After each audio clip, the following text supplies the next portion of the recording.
ያየው ሰው ሁሉ ሊስመው ይወዳል፣ ሊያቅፈው ይወዳል፣ ሊያጫውተው ይወዳል። በዛ ላይ ደግሞ የተወለደ ቀንም ብዙ ሰው ቤተሰብን ጨምሮ ጎረቤት፣ ጓደኛ እየመጣ ይጠይቃል፣ ልጁን የሚያዩታል፣ ይስሙታል። በዚህ ሰዓት መናፍስት በቡዳ መልክ ልጁን ሊበሉት ይችላሉ።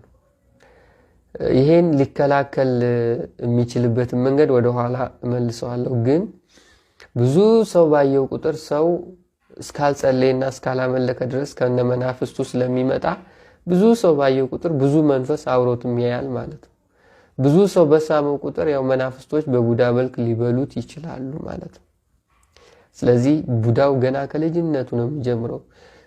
ጸባዩን የሚቀርጸው ታዲያ በህፃነት የበላው ቡዳ ነው። ወይ ቀልቃላ ያደርገዋል፣ ወይ ያፈዘዋል፣ ወይ ትምህርት እንዳይገባው ያደርገዋል፣ ወይ አንደበቱን ሊይዘው ይችላል ቡዳውም፣ ወይ ድብድ ያጫውተዋል። ብቻ የሆነ ነገሩን ይዘዋል።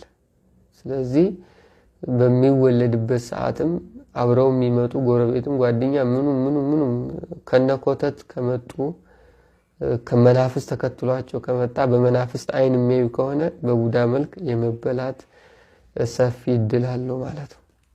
ሶስተኛው ልጆች ሊጠቁበት የሚችሉበት ምክንያት ሶስተኛው በመተት ነው። መተት በተለይ ልጆች ላይ በጣም ከባድ ነው። መተት ልጆች ላይ የሚላከው ቤተሰብን ለመጉዳት ነው። ሌላ ምንም ዓላማ የለውም። እነዚህ አዲስ ፍጥረቶች ናቸው። ምንም አያውቁም። የሰሩት ኃጢአት የለ፣ የበደሉት ነገር የለ፣ ያስከፉት ሰው የለም። ግን ቤተሰቡን ለመጉዳት፣ ቤተሰቡ ደስተኛ እንዳይሆን፣ የቤተሰቡን ሰላም ለማናጋት፣ በልጁ እንዲያዝን እድሜ ልኩን እያዘነና የቆረቆዘ እንዲኖር ተስፋና ነገን የሚለው ነገር ላይ በልጁ ምክንያት ቅር እያለው እግዚአብሔርን እያማረረ ከእግዚአብሔር ጋር ያለው ፍቅር እንዲቀዘቅዝበት ለማድረግ ልጁ ላይ ይመተታል። ሁል ጊዜ እንዳይሰራ፣ እንዳያድግ፣ እንዳያልፍለት፣ ውስጣዊ ሰላሙ እንዳይጠበቅ፣ ስኬታማ አይነት ስሜት እንዳይሰማው፣ ደስተኛ እንዳይሆን የልጁን ጉዳይ እያሰበ የትኛውም ነገር ከልጁ ጋር እያያያዘ እድሜውን በሐዘን እንዲጨርስ ለማድረግ ልጁ ላይ ይመተታል። ልጅ ላይ ሲመተት ትልቁ ዓላማ ቤተሰብን መጉዳት ነው። ትልቁ ዓላማ ወይም እድሉን ለመውሰድ ነው። የልጁን አይምሮ ለመውሰድ፣ ጭንቅላቱን ለመውሰድ። ደብተራዎች ያውቃሉ ይሄን። መንፈስ አይደል ሰይጣን ጋር የተወዳጀ ሰው ያውቃል። ያው ግብር ከገበሩለት እኮ ችግር የለም ይነግራቸዋል። እሱ ምን ችግር አለበት? ሰይጣን አይደል እንኳን ሄደህለት እሱ ራሱ መች ያስቀምጣል። ስለዚህ የመተቱ ዓለም በሶስተኛ መንገድ ልጆችን ይጎዳል ማለት ነው። እና ሽባ አድርጋቸው፣ አይምሯቸውን ውሰድ፣ እንዳይናገሩ አድርግ፣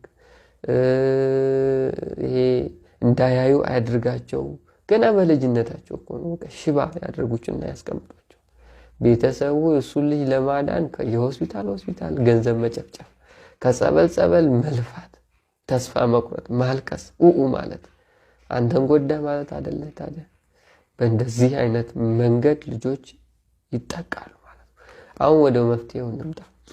የመጀመሪያው ልጆች የሚጠቁት በመወለድ በኩል ነው ብያቸዋለሁ። መወለድ ሰይጣንም አብሮ ተወልዶ የሆነ አካላቸውን ወይም የሰውነት ቅርጻቸውን ወይም ተክለቁመናቸውን ይጋርዳል፣ ያሳጣቸዋል፣ ወይም የሆነ ነገራቸውን ያጎርላል ብያለሁ። አሁን ይሄ ሲወለድ ነው። አሁን በዚህ ሰዓት ልጆች በሚወለዱበት ጊዜ ልጆች ምንም ኃጢአት የለባቸውም፣ በደል የለባቸውም፣ የሰሩት ግፍ የለም። ግን ትልቁ ነገር ነፍስ እስከሚያውቅ ድረስ የክፉ መናፍስት ጥቃት ልጆች ላይ የሚያርፈው በቤተሰቡ መንፈሳዊ ህይወት ልክ ነው። ቤተሰቡ መንፈሳዊ ህይወቱ የዛለ ከሆነ መናፍስትም ልጁን ለማጥቃት ሰፊ የሆነ እድል ያገኛሉ። በመንፈሳዊ ህይወቱ ጠንካራ ከሆነ ግን ልጁን በብዛት ሊያጠቁት አይችሉም። የልጁን መናፍስት በመጠቃትና ለመጠቃት የሚወስነው የቤተሰቡ ያላቸው መንፈሳዊና የአምልኮት አቋም ነው ማለት ነው። ስለዚህ ልጅ ሲወለድ እየጸለዩ ከወለዱት፣ እያመለኩ ከወለዱት፣ መናፍስት አብሮት እንዳይወለድ ቀጥቅጠው አስረው ልጄን እንዳትነካ ብለው ከተወለደ፣ ከዛም በላይ ደግሞ በቅዱስ ቁርባን በኩል ከተወለዱ በመወለድ በኩል ያለው ጉዳት ልጆችን አይነካቸውም ማለት ነው። ስለዚህ በቤተሰቡ የልጁ በመናፍስት የመጎዳት ነገር ተዘጋ ማለት ነው።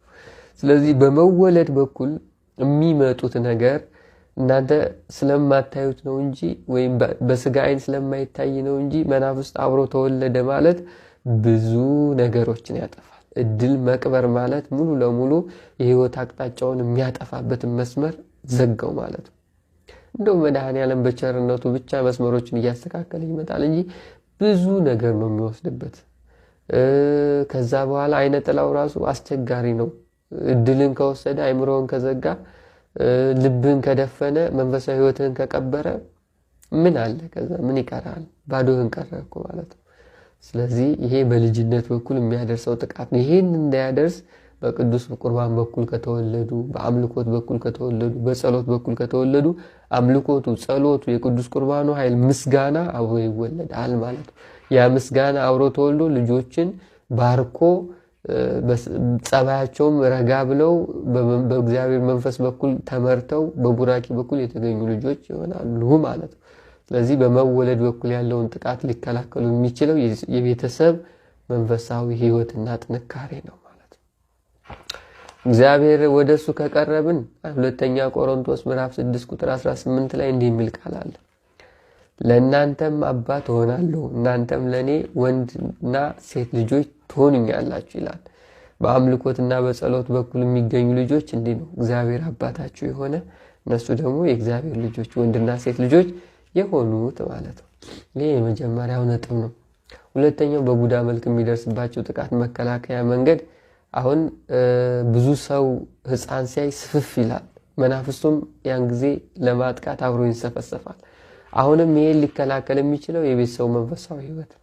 በተለይ ቤተሰቡ በአምልኮ ስለ ልጆቹ የሚያሳስብ ከሆነ የትኛውም ቡዳ እንዳይነካው የሚጸልይ ከሆነ እንባ የሚያፈስ ከሆነ ልጁን በወይራ ዘይት የሚቀባው አይነት ቤተሰብ ከሆነ የትኛውም ቡዳ አይነካውም። ሁል ጊዜ በጸሎት ሰዓት ስለ ልጁ አብዝቶ ቤተሰብ የሚያሳስብ ከሆነ የልጁ መንፈሳዊ ህይወት በቤተሰቡ ጸሎት ከለላ ይሆነዋል ማለት ነው። የቤተሰቡ አምልኮት ይጠብቀዋል ማለት ነው። የቤተሰቡ ልመና ለልጁ ኃይልና መጋረጃ ይሆናል ማለት ነው። የትኛውም ቡዳ አይነካውም። ጊዜ ያስደነግጠዋል ሁሉ ለቡዳው።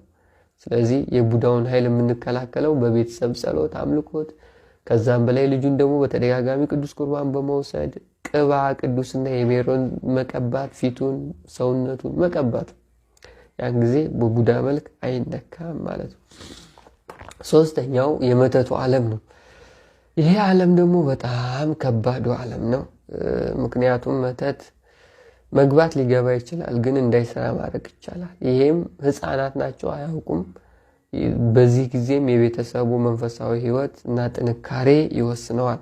ቤተሰብ ስለ ልጆቹ የሚያሳስብ ከሆነ፣ የሚያለቅስ ከሆነ፣ አብዝቶ የሚማጸን ከሆነ፣ በልጆቹ ስም ጸሎት፣ ስግደት፣ ቅዱስ ቁርባን የሚቀበል አይነት ከሆነ ህፃናቱ ላይ መናፍስቱ ቢገባ እንኳን አይሰራም ወይም ላይገባም ይችላል።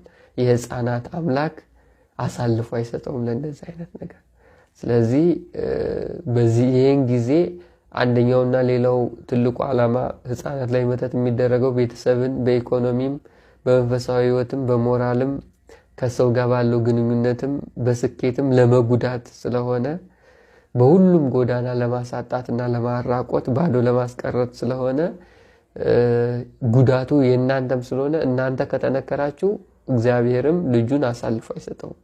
የእናንተ መንፈሳዊ ህይወት ቅንነት፣ በጎነት፣ የዋህነት፣ የአምልኮት ጎዳና እግዚአብሔርን የሚያስደስተው ከሆነ መድኃኔዓለም ደግሞ ቸርነቱን በልጁ ላይ ጥላውና ከለላውን ያደርግለታል ማለት ነው። ስለዚህ የልጆችን መንፈሳዊ ጎዳናና ህይወት የስነ ምግባር ግንባታና መንፈሳዊ ታሪክ ጎዳና የሚያስተካክለውና መስመር ሊያስይዘው የሚችለው የቤተሰብ መንፈሳዊ ህይወትና አቋም ነው ማለት ነው። ቤተሰብ በአምልኮት በኩል ስለ መናፍስት ታውቀው እየጸለዩ እያለቀሱ እያነቡ ቅዱስ ቁርባን እየተቀበሉ ስለ ልጆቻቸው እያሳሰቡ እየተማጸኑ ልጄ ልጄ ብሎ በስጋ መንሰፍሰፍ ሳይሆን በነፍስም እያሰቡ የተባረከ ልጅ እንዲሰጣችሁ በስነ ምግባሩ ብሩክ ሆኖ እንዲያድግ እንዳይንቀለቀል አይምሮውንና እድሉን መክሊቱንና ጣክፍሉን መድኃኔዓለም በቸርነቱ እንዲይዝለት ኃላፊነቱን እንዲወስድ ኃላፊነቱን ለመድኃኔዓለም በመስጠት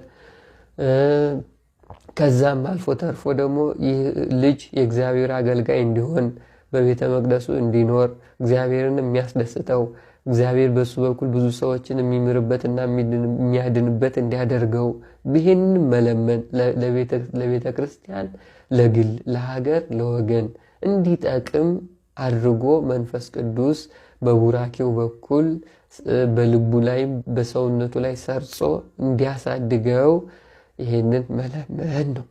ለዚህ የቤተሰቡ መንፈሳዊ ጥንካሬ አዲሱ ትውልድ ላይ ወሳኝነት አለው ማለት። ዝም ብለን ከወለድናቸው ዝም ብሎ ነው የሚሆነው። እንዲሁ በስጋ እየተንከባከብን እናሳድጋቸዋለን እንጂ በስጋ ዓይን የማይታዩ ብዙ የመናፍስት ጉዳቶችና ጥላዎች ልጁ ላይ አሉ። እሱ አሁን አይገለጥም፣ ነገ ነው። አሁን በሕፃንነቱ ስነ ምግባሩን ብቻ ነው የሚቀርጸው። ዲያብሎሳዊ አድርጎ ይቀርጸዋል። እያነጫነጨ እያስለቀሰው እያለ እየረበሸ እየበጠበጠ ነገ ላይ ትምህርት አይገባውም። ነገ ላይ ትዳር አይይዝም። ነገ ላይ ህይወቱ መስመር አይኖረውም። ነገ ላይ ያሰበው ነገር አይሳካም። ነገ ላይ ብዙ ዓመት ስር ሰዶ የኖረ ክፉ መንፈስ ስለሆነ መንፈሳዊ ህይወት ላይ እሺ አይለውም። ወደ እግዚአብሔር ልቅረብ ቢል አይሆንም። ልስገድ፣ ልጸልይ፣ ላምልክ ቢል ይሄን መፍትሄ አያገኝም። ስለዚህ ትልቁ ጉዳቱ አሁን አይደለም ነገ ነው። አሁን ላይ በበሽታም እየነካካ እያስለቀሰም ያኖረዋል። የእግዚአብሔር ቸርነትም ስላለ ምንም አያረግም። ግን ስነ ምግባሩን መንፈሳዊ መዝገቡና ህይወቱን ይይዘዋል። አስቸጋሪ ነው የሚሆነው እና አዲሱ ትውልድ ላይ አብዝተን አጠንክረን ልንሰራ ይገባል ማለት ነው።